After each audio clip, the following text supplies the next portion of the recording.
So please give a warm round of applause to a great activist, Luke Webber. Thanks, James. Thanks, everyone, for being here today. So today I want to take us on a journey through the ages to give some perspective on where we are at with animal rights and veganism.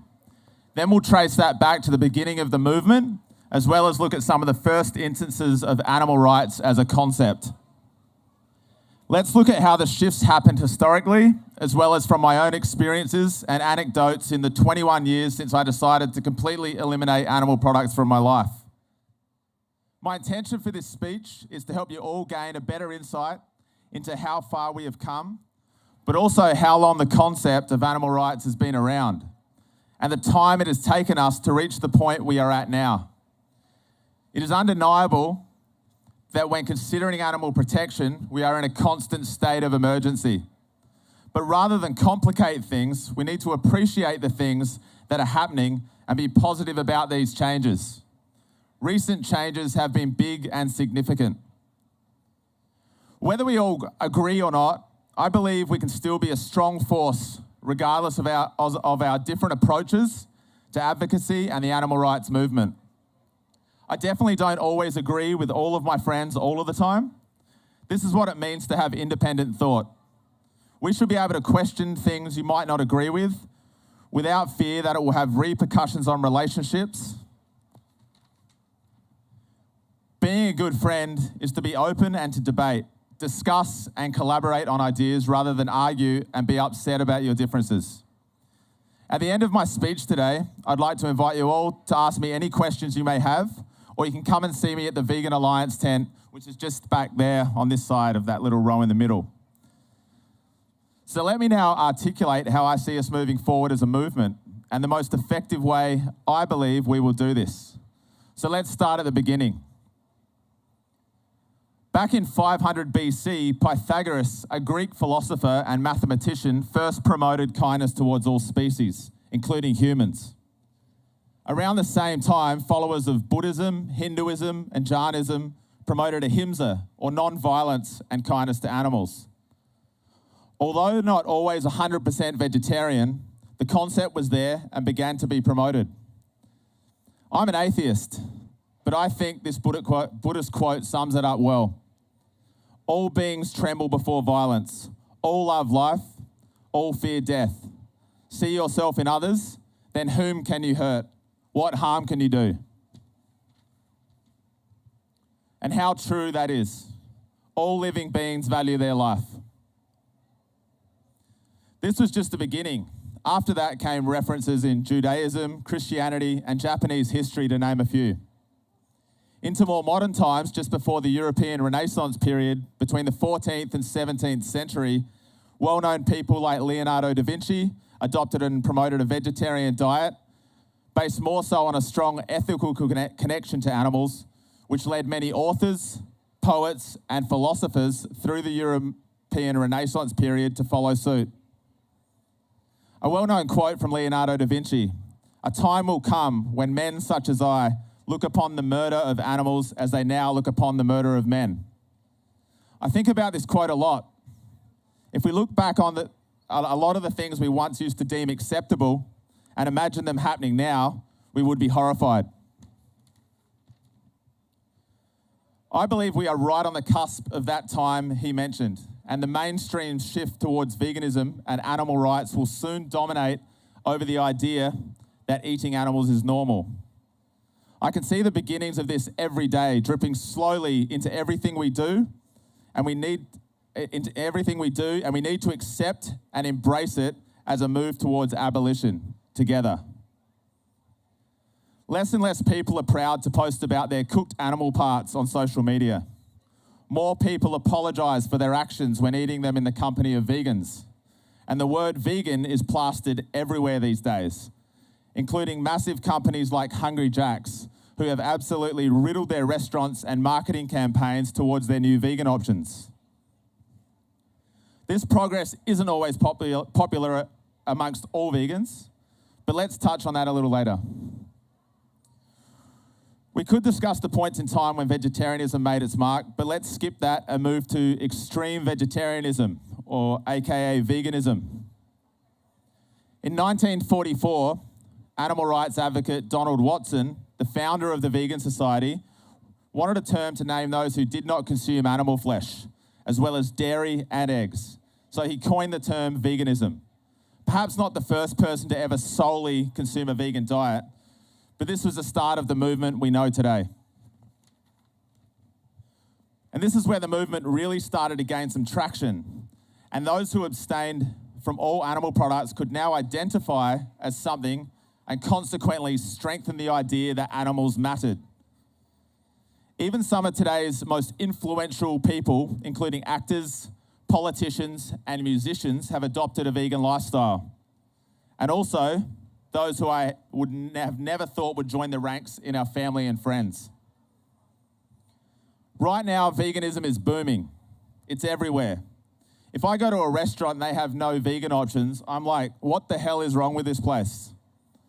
But this shift has taken some serious time, like a lot of time, as you can see from the brief history I've just given you.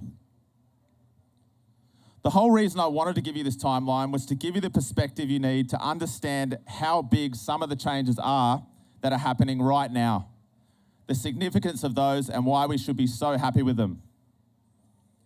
Jumping back to the start of my vegan journey in 1997, and as mentioned in my speech last year, 1997 was a time when your local supermarket was lucky to have a packet of vegan hot dogs and a tub of Nuttalex. And I felt so lucky that there was an all-vegan restaurant in Adelaide, which still exists. Does anyone know Veggie and Loving It? It's still one of the best. I was so thankful when Anywhere offered something vegan, as not only did it expand my options to 2 or 3 places to choose from, or a different flavour of sausages to eat, but it also meant something was happening. Veganism was growing. Could I comprehend veganism in 2018? Absolutely not. I vividly remember sitting with my friends in my share house in Wayville around 2000, 2001, where eating vegan was everybody coming over, chipping in a few dollars, and cooking pasta with tinned mock meat and homemade cheesy sauce made out of flour, cheap soy milk, lots of Nuttalex, and whatever spices I had laying around. Trying the same recipe a few years ago tasted like melted cardboard and salt, and my wife spat it out. In 2000, we would sit around and say things like, imagine if there was a place like McDonald's but all vegan, which right now, in 2 locations in Adelaide, there is. It's called Lord of the Fries, Australia's answer to vegan fast junk food. I sometimes still can't believe it when I'm eating from places like that, and I do a lot. I still can't believe that the fantasy me and my friends had nearly 20 years ago is now becoming a reality and becoming more and more common every single day. This is only one of the examples of things progressing to a place I could never have imagined. And I can definitely tell you that standing here in front of this many people at a vegan festival was something I never thought would happen either. I never thought there would be this many vegans in the entire country, let alone a whole festival dedicated to it in Adelaide of all places. So thank you for your kind choices and thank you for being here today.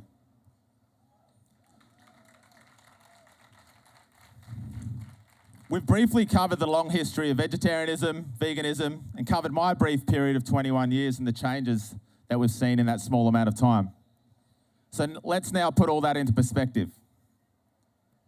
In recent years, the plant-based food industry, the awareness of veganism and animal rights has blown up. It's surpassed anything any of us had ever dreamed of. But looking at that long timeline, this has happened in a tiny period of time. It went from next to no awareness to one of the fastest growing movements of all time in about 5 to 10 years. In the US, the amount of people identifying with veganism has increased 600% in 3 years. In the UK, 350% in 10 years. And Australia, being the 3rd fastest growing region for veganism, has seen a 92% increase in plant-based foods over the last 4 years. These are massive statistics, but again, all happened in a very small space of time. For thousands of years, people have tried advocating for animals, have encouraged others to keep them off their plates, and tried to make change, and for thousands of years, those cries for help went unnoticed. Only now we are seeing some real results. So let me make something really clear. I'm a vegan who has always believed in the abolition of the meat and dairy industry, the abolition of animal suffering caused by humans, and the abolition of the degradation of planet Earth due to the destruction from animal agriculture. And I know how it feels to want immediate change right now.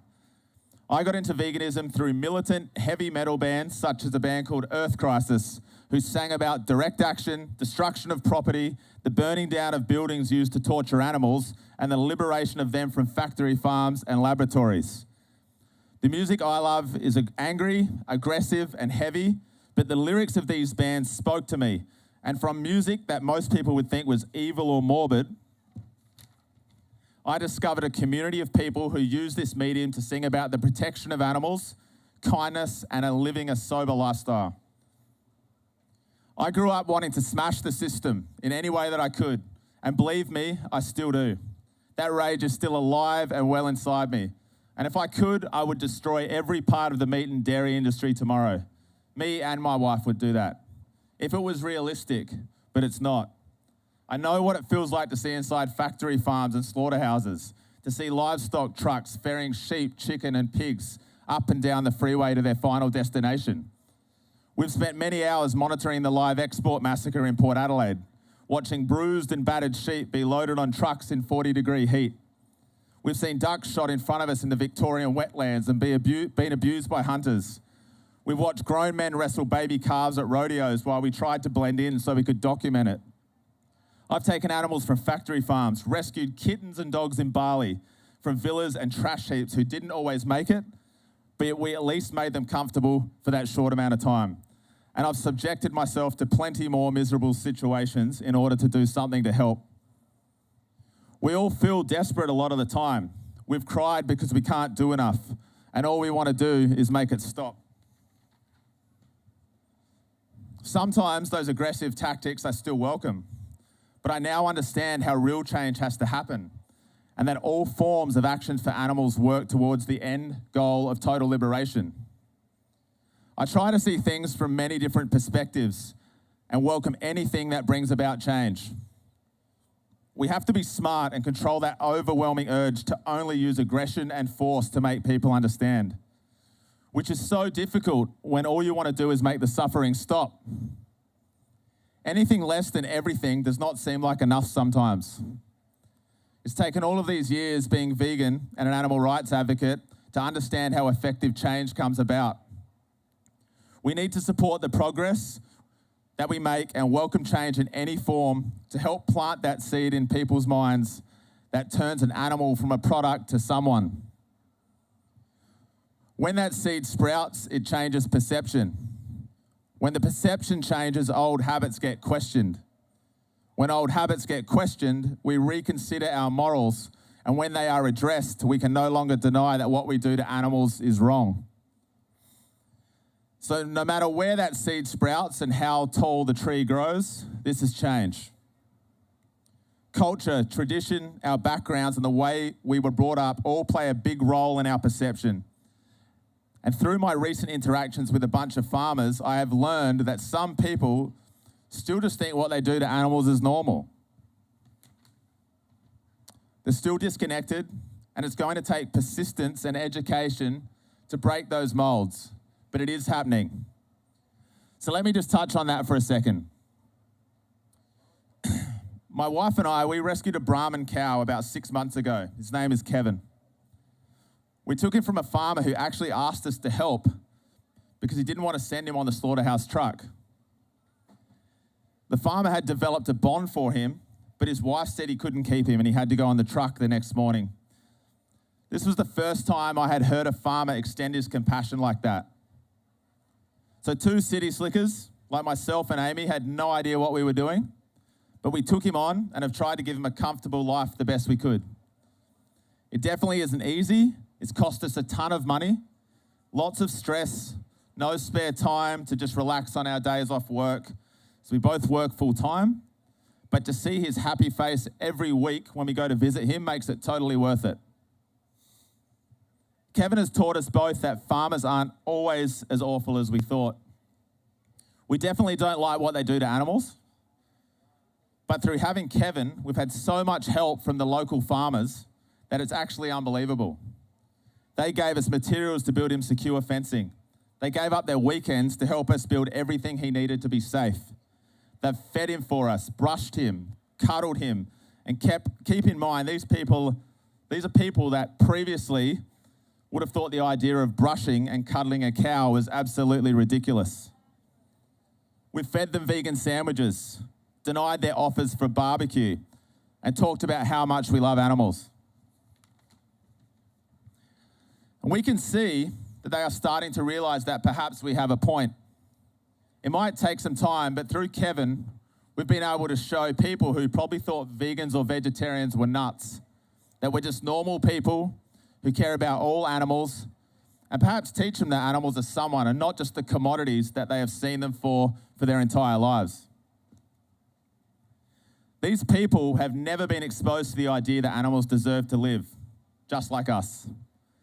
And that's made me want to give them the benefit of the doubt and try to help them get it. These people have never mocked us or made fun of us, and all those times I've said awful stuff about farmers, I do feel in about 90% of those cases, I could have handled it more maturely to have a better outcome. Kevin has helped me change my style of advocacy, you could say. So that's a little bit about Kevin and how he's helped me see things from a new perspective. Last night, about 10 p.m, myself and Amy flew in from BALI. We spent 2 weeks there volunteering with Cat Rescue at Villa Kitty BALI, who rescued dogs as well. We also managed to secure 2 pigs in BALI who have been living in tiny, hot concrete pens, the mum for years, and we saw the son born there 6 months ago. Through our regular visits, we have connected with members of the local community to try and educate them and help them understand what it means to be kinder to animals, despite the cultural differences. One local who we've become very good friends with agreed to give us the pigs. And he's also offered us some land at a very good rate to use to build a small, safe place for them. We will run this property in conjunction with him and his family to employ some locals, rescue animals, and to help continue educating the community about animal rights and how to properly care for them. This is just another example of working in conjunction with those who may not have previously understood, and strengthening those relationships to make a difference to the lives of animals. These are the reasons we ask people to support the Vegan Alliance. The whole reason the idea for this speech arose was because of how many times I have seen or heard vegans and animal rights activists shut down something new because it was based on total abolition. That was me once also. Some of the things I have seen debated were when vegan food brands were bought out by huge parent companies whose business in profiting off the slaughter of animals was declining, and they saw a market in the plant-based food industry. This relationship brings the distribution of vegan brands to so many more people, and will have them take on more vegan brands and drop the crueler ones once they realize that times are changing. Fast food chains are adopting vegan options, giving people faster, easier ways to eat cruelty-free. Puppies can no longer be sold in pet shops in Victoria, stripping back the demand for backyard puppy farms to continue to operate and expose dogs to terrible conditions. Many are surrendering their dogs to organisations like Oscar's Law. Single-issue movements is another controversial discussion point within the vegan community sometimes. Organisations like Sea Shepherd are helping so many people who otherwise would have never considered animal rights make a connection to our oceans, the lives that inhabit them, and consequently our Earth and its other non-human inhabitants. The live export industry is sitting on the brink of ruin, creating a stepping stone and a precedent of how we should consider animals and the way in which we treat them within our society. All of these things matter. The live export campaign cops a bad rap, as it may seem like it's not for all animals, or that it's just an animal welfare fight. but it's so much more. I once used to be so confused as to why someone would support issues like this. It seems so hypocritical, considering a lot of the people weren't vegan. But the reason someone like myself and Amy now work so hard against this industry is because it's one of the most popular fights for normal people to join, and they join for many reasons. But ultimately, it puts animal suffering into the mainstream. The media cover it, the rallies are huge, and over 80% of the population want it banned. It gives animal rights a spotlight and drops those seeds far and wide for people to start considering animals. Amy has met with and worked with the state and federal government on many occasions to help educate and advise them on why this industry as a whole is something that they should not support. This is how change happens. The changing of laws, the changing of things in conjunction with policymakers and MPs, and collaborating with other groups to get the job done. Not everyone who attends live export rallies is vegan, just like everyone who attends a Sea Shepherd event isn't, or votes to ban the greyhound racing industry. But it is a solid starting point for so many. In my years, I've seen people go from meat eaters to vegans just because they were surrounded by other people who cared for animals. Because they began to realize that the sheep on the ship who they're trying to save is no different from the sheep on the local farm who also wants to live. It has been proven through countless studies that if the live export industry is taken out, then onshore animal agriculture will suffer. It's a no-brainer. That point doesn't suit our strategy though, so of course we don't promote that in campaigns. But the goal of complete abolition is still there. And the major contributors to the campaign here in SA especially are all vegan and believe all animals deserve respect and understand why this particular campaign is so vital to the movement. I know a lot of people don't like the idea of supporting places like Hungry Jack's because they are a massive animal abusing company who are just doing it for the money. And that's fine. You don't need to eat there. But think about how great this is for the movement, for awareness, for transitioning people to help make being vegan easy, more mainstream and normal for people like our family, our colleagues, and our friends. I think about it like this. You're a vegetarian who hasn't yet committed to a vegan lifestyle because on the weekend you like to go out and get a little wild and you always end up eating a veggie burger with cheese when you and your friends are hungry late at night. But now you don't have to miss out or feel like you're weird or a party pooper and can make that commitment now because a massive burger chain who's open 24 hours has vegan burgers that taste great.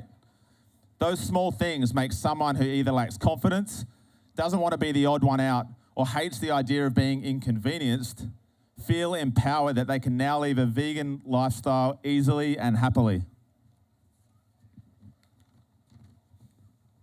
And perhaps you think, yeah, come on, Luke, you're supporting a company that kills millions of animals every year. This is true, but so are you when you buy from the supermarket, eat at other restaurants that sell animal products, or shop anywhere that is not 100% cruelty-free. It's okay for you to not do it. I get it, you might not need it. But for others, it helps them finally move forward to becoming vegan, and it normalizes the lifestyle. It puts vegan options in the face of everybody, everywhere, all the time. If this is supported and does well and makes those companies money, they recognize that vegan food is a thing, and then they add more options. And what do they do when they add more options to the menu? They eliminate the other ones.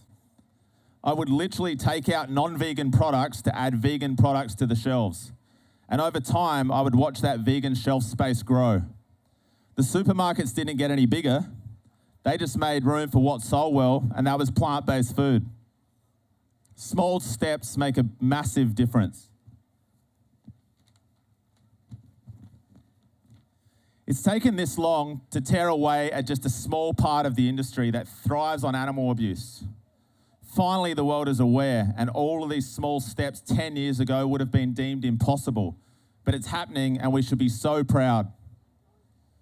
Don't get me wrong. I do feel weird sometimes that everything I do or advocate for isn't always for all animals. But it is in the big picture. In the same way that a pig vigil is just for pigs, all of these steps ultimately will help all animals through the awareness that they bring. You don't need to feel like you need to buy from Hungry Jack's, pizzas at Domino's, burritos at Zambreros, or even involve yourself in the live export push. But just know that it all helps. It all makes a difference, and that even myself, a long-term, somewhat militant vegan, can see the benefit in being positive about these steps rather than negative. Something someone does for animals might not always be my way. I often see events and forms of activism and think that it wouldn't be the way I would go about things. But who cares if we disagree or do things differently? It's all change. It's all awareness. It all puts pressure on the industry and keeps them on their toes. But something we all need to remember is who this is all about: the animals. Even within partnerships, like my wife and I, we don't have to agree. I started the AV chapter, Anonymous for the Voiceless chapter here in Adelaide. But AV would be my wife's worst nightmare as a form of activism. Everyone's different, and everyone's ability is not the same. So therefore, we all have our own way about how we get our message across. None of us know everything, and we're all learning. Don't lose sight of the massive changes we are finally seeing and support the things that will help push this forward. We're all here because we share a common belief that animals deserve love, care, and safety.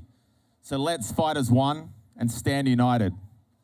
At the end of the day, I reiterate how far we've come, but how much more we all must do to continue to this state of emergency. So now, what I would like to do is give anyone the option to ask me any questions. You can ask me right here while I'm on the stage. Otherwise, you can head down to the Vegan Alliance tent and come and pick my brain there a little bit. Does anyone have any questions at all about what I've said today? Yes?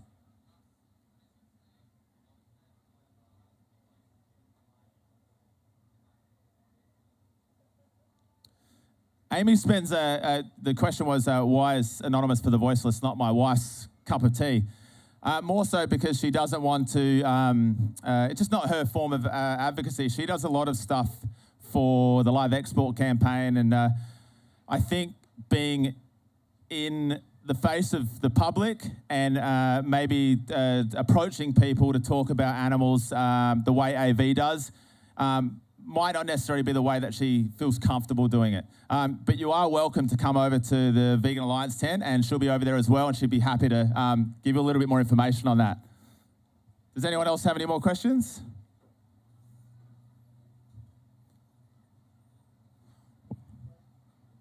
No more? Well, you can come and see me a little bit later on if you like. Well, thanks everyone for being with me here today. You got one, yeah, over there? Oh, just waving? Okay, thank you. Hey, hello. There we go. Whoa. Hang on, one sec. How did you go about getting the financing to do the project you're doing in Bali and things like that? Because that seems a block to me. Yeah, sure. So we have the Vegan Alliance, which is a not-for-profit project that me and my wife work on. And all the money that we raise, previously we've always donated to different charities and different organisations that we liked. And we've sometimes been able to donate thousands of dollars from our merchandise sales. So for us, that's been really, really good. Then when we moved into actually rescuing animals, obviously our expenses went up, and we wanted to give these animals we had the opportunity to save a good life. We didn't want to see them die. And so through the Vegan Alliance, as well as support the charities that we like supporting, we're actually able to also help fund things like saving animals in, it's recently only been in Adelaide, but now we've been given the opportunity to save these pigs in Bali. So some of our funding will go to help put the walls up for the enclosure for the pigs, make a little bit of space, because right now it's a bit of a jungle. We need to make a little bit of space for them. So there's a few costs involved in paying the locals as well. We want to make sure the locals are paid well. So any of our T-shirt sales, anything that we do for raising funds will go towards that. Anyone else got any other questions? Feel free to ask me anything. Don't be shy. I love questions. Okay, it's looking good. All right, well, come and see me later at the Vegan Alliance tent. Thanks, everybody. Huge round Appreciate of it. applause, please. Good job, bro. Thanks, great work, man.